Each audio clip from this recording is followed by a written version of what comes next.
जालना शहरासह जिल्ह्यात दमदार पाऊस. मोठ्या विश्रांतीनंतर आलेल्या पावसानं बळीराजा सुखावला.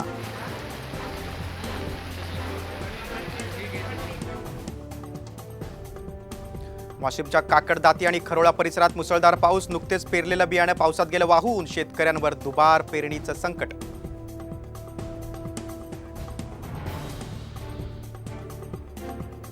संत ज्ञानेश्वर महाराजांचा पालखी सोहळा काही तासांवर येऊन ठेपला. इंद्रायणी नदी फेसाळली. वारंवार केल्या गेलेल्या मागणीकडे सरकारचं दुर्लक्ष. वारकऱ्यांचा संताप.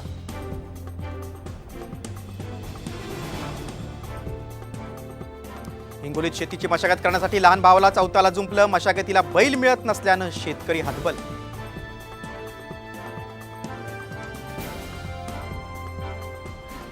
अंगणवाडी सेविका आणि मदतनीसांच्या मानधनात वाढ करा. अंगणवाडी सेविकांकडून सोलापुरात गाजर दाखवा आंदोलन.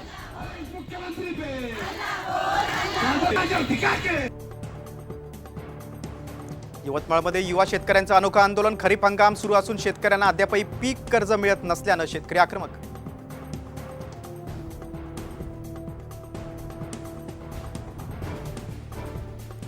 संसदेचं कामकाज सुरू होण्यापूर्वी इंडिया आघाडीच्या खासदारांचं आंदोलन. हातात संविधानाच्या प्रती घेऊन विरोधकांची घोषणाबाजी.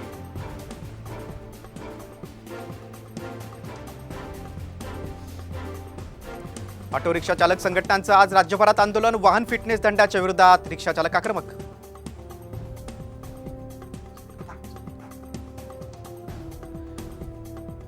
पुणे ड्रग्ज प्रकरणी कडक कारवाईच्या मुख्यमंत्री आणि फडणवीसांच्या सूचना. गृहमंत्र्यांचा पुणे पोलीस आयुक्त अमित तेजकुमार यांना फोन.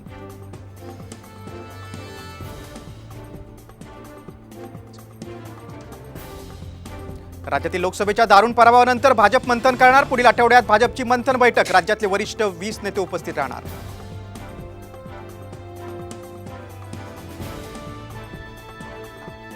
भाजप अध्यक्ष जे पी नड्डा यांचं काँग्रेस अध्यक्ष मल्लिकार्जुन खरगेंना पत्र. तमिळनाडूतील विषारी दारू प्रकरणी काँग्रेस गप्प का? नड्डांचा सवाल.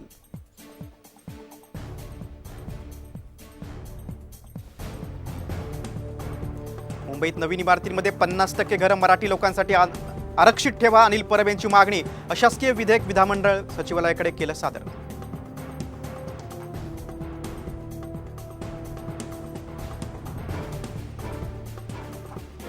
नवी मुंबई महापालिकेच्या मुख्यालयावर 10वीच्या विद्यार्थ्यांसह मनसेचा मोर्चा. एप्रिलमध्ये वर्ग सुरू होऊन विद्यार्थ्यांना पाठ्यपुस्तकं न मिळाल्यानं मनसे आक्रमक.